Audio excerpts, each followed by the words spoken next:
Meg, have you ever thought about getting a PhD? I have. My mom is a professor and she has her PhD, so I used to see it as a natural progression, getting a PhD. But in college, I struggled to get through the pandemic, and I started doing this podcast to get a bunch of perspectives on how to move forward career-wise, because to me, a PhD really is a career choice. And ultimately, I decided it was not the right choice for me right now. Yeah, we do often think that a PhD is the prescribed path in academia, but there's so many alternatives to that. Today's guest, Mallory Spencer, a graduate student in the Thomas Lab at UW-Madison, went through that exact realization, where she realized a PhD wasn't the right choice for her, and how that made her reevaluate what she actually wanted. Working toward her master's in bacteriology, Mallory researches the ins and outs of bacterial metabolism, where she's looking at how bacteria transform different molecules into chemicals that can be used to make biofuels or bioproducts. And in today's episode, she'll share what she's learned in her time in grad school, her thoughts on how to be a better ally, and what she hopes to see in terms of accountability in academia. From the Wisconsin Energy Institute and the Great Lakes Bioenergy Research Center, I'm Meg. And I'm Michelle. And you're listening to Propelling Women in Power, a podcast about the careers of women in energy at the Wisconsin Energy Institute on the UW-Madison campus and our sister institution, the Great Lakes Bioenergy Research Center. Let's dive in with Mallory Spencer. My name is Mallory Spencer. I use she, her pronouns, and I am a master's student in Professor Michael Thomas's lab. How did you get into this field of microbiology, and how did you get your start into that interest? Well, I've known for a while that I wanted to do microbiology research generally, but I wasn't sure what kind of microbiology research I wanted to do. So I took some research opportunities in undergrad.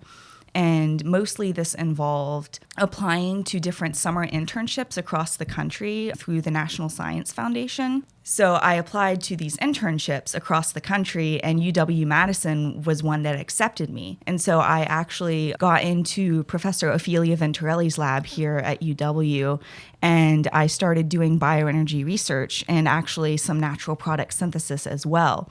And for that project, I was trying to engineer lactobacillus to make another platform chemical, lactate esters. So that really caught my interest, and I actually learned a lot more about bioenergy and related fields through that research experience. Like we went to Kellogg Biological Station in Michigan. Yeah, and so we learned a lot about more research there as well. And I was funded by the Great Lakes Bioenergy Research Center that summer. I wanted to continue my research in bioenergy or a related field. And I got into UW-Madison for my master's program. And Professor Michael Thomas accepted me into his lab. So, yeah. So you went to that first research experience where you were in Ophelia Venturelli's lab. Did you have like a mentor that led you on your research path that started from there? I've had a couple of mentors that really helped me with my research path. So in Ophelia Venturelli's lab, I worked with a postdoc, Dr. Jun Fang, and he was pretty awesome. He really helped me understand the basics of lab work and stuff. So like he really helped me develop my interest in the area. Also in undergrad, as far as biological research goes, both my academic and research advisor, Dr. Kimberly Inman, she really helped me develop my interest in biological research as well, because she really like helped cultivate it by like guiding me towards research experiences where I could do microbiology research, because we didn't have a lot of research opportunities, especially in microbiology at my undergrad institution. Yeah.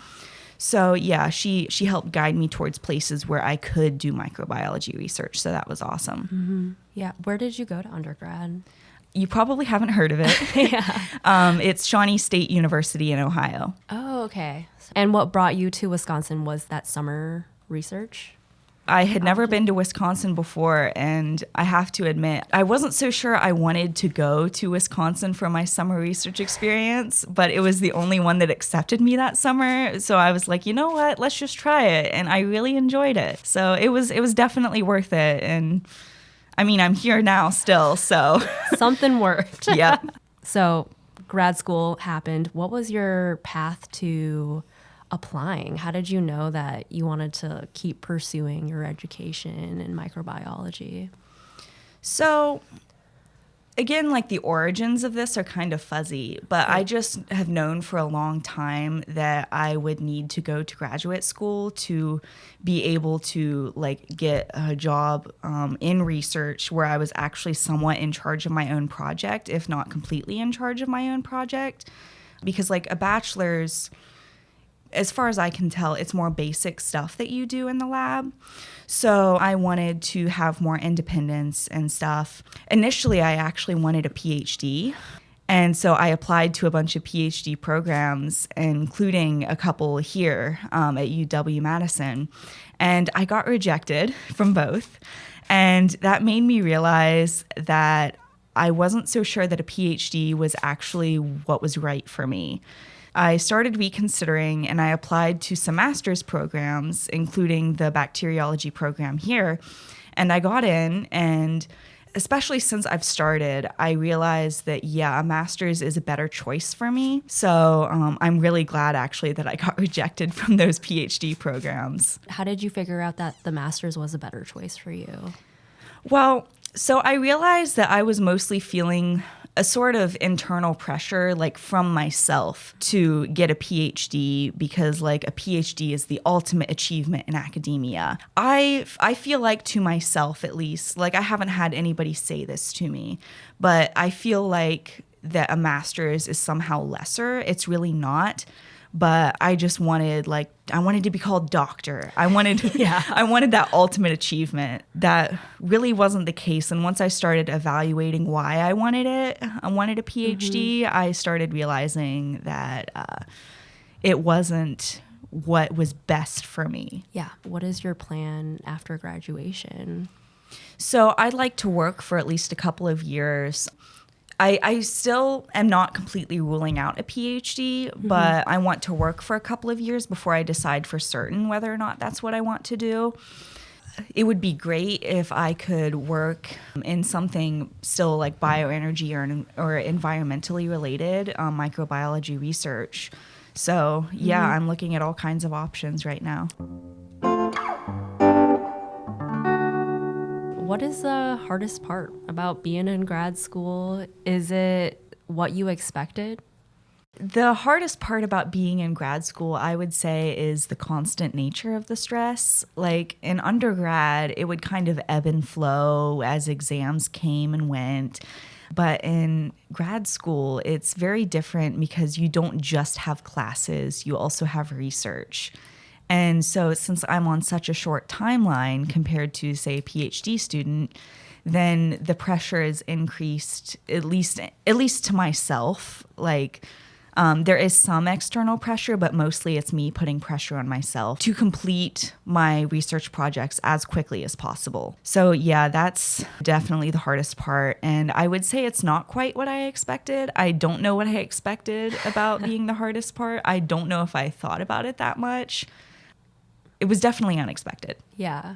So there's that constant stress and all the work that comes with being a researcher. Are there things that you do outside of school, outside of research, that help you balance that stress? Oh, definitely. It helps that I'm in a lab that encourages work-life balance. That definitely helps me help myself. Yeah. So I'm careful to try to leave the lab by certain times. Like I try not to stay too late every night. Like it happens every once in a while, of course. But I don't want to overwhelm myself or burn myself out by staying too late every day. And then I also try to schedule my experiments like ahead of time throughout the week, so that I don't have to come in on the weekends to do a lot of work then. Occasionally I do have to come in on the weekends, but mostly it's to, say, check plates or check cultures or something. So it's not like a full experiment that I have to run on the weekends. So for me, I'd say scheduling and planning ahead are important ways to balance work and life outside of work. So you've mentioned throughout your career and your academic journey, you've been surrounded by awesome women, like as your peers. And you felt that support not only in navigating academia, but also support in your queer identity. What did that support look like? So for the academic journey, the support that I've gotten a few times over the course of my master's program thus far, I've started panicking a few times about whether or not I need to get another degree. Not whether I want it, but whether I need it. Michael, my advisor, has always been very great about listening to me and then like talking me down and telling me the facts about what life with a PhD would be like, about careers with PhDs versus masters. And like I said, with Dr. Inman, my undergraduate advisor, she definitely helped cultivate my interests by listening to what I wanted and suggesting paths that I take to get there. That's what that looked like. And for my queer identity, for me, at least, one way to support people with queer identities is to acknowledge their identities. Like, I'm not saying you're a bad ally if you just say, okay, cool, and move on. Because some people prefer that. But for me, at least, I generally prefer people to go a little bit beyond that. For example, earlier this year, I wrote a newsletter for, I think it was the We GLBRC, about being asexual. And a few people like mentioned that to me, like, oh, that was a good thing that you wrote, and I appreciated that. Mm-hmm. Just mentioning that, and also like I've had conversations with my undergraduate advisor about being asexual and things like that. So yeah, just like the acknowledgement is pretty great for me.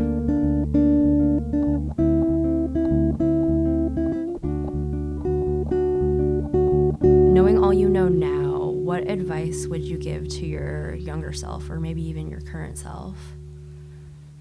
So the most prominent thing that comes to mind is about feeling pressured to get a PhD, like I mentioned earlier. Mm-hmm. Like I would say not to cave into pressure to come across as the best, because you can be your best self without getting a PhD. I would like to tell myself or anyone else in my position when I was an undergrad deciding what path to take, mm-hmm. To try to shake that feeling of pressure off and to remind myself that I have value as a person no matter what degree or I do or do not have. Mm-hmm. So, yeah, it's about like finding the inherent value in yourself no matter what achievements you do or don't make. Mm-hmm. That pressure, what do you think could be changed so young people, young women don't feel it as much? I would say part of it is to give more visibility to people with master's and bachelor's degrees, mm-hmm. as opposed to just people with PhDs. You might just consider a PhD just because you don't know what your options are without one. Mm-hmm. So I think just visibility would be one step that could be taken. Do you see continuing obstacles for women in your field?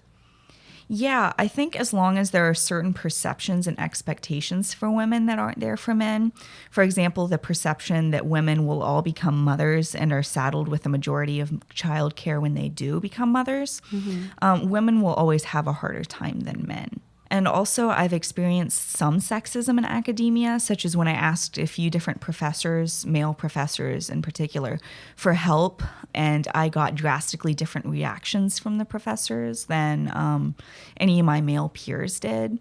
Like, I got negative reactions when my male peers got positive reactions. And for like a situation like that, do you see any kind of accountability? Yeah, I would say it's a very difficult process to get accountability for something like that. Mm-hmm. For example, there are the evaluations at the end of the semester, which is one way to anonymously submit like the problems that you've had. But I don't know if they're actionable. What would that accountability look like if it did exist? To have more people who aren't men and higher up in academia, more women and non-binary people, for example, higher up in academia. Exposure to other kinds of people is very important. Yeah, diversifying your community is one big step that can be taken to improve the experiences for everyone. Mm-hmm. What would you like to see changed in the future for women in your field? I think that things like more accommodations and accessibility for women would be important. For example, like support for women who are caretakers. So I know that's a very general idea, more accommodations and accessibility, but that's because there's such a variety of obstacles that exist. So just like general support, like listening to women and what they need and acting on it. What are the next steps or the changes to the system that need to happen to address the gender gaps that we see in STEM and in the executive leadership in academia? Like I mentioned earlier, accommodations and accessibility need to be increased. So marginalized people such as women need to be supported in ways we currently aren't. And one way to make academia more accessible is to pay adequately so people who are from disadvantaged backgrounds can afford to enter and stay in academia.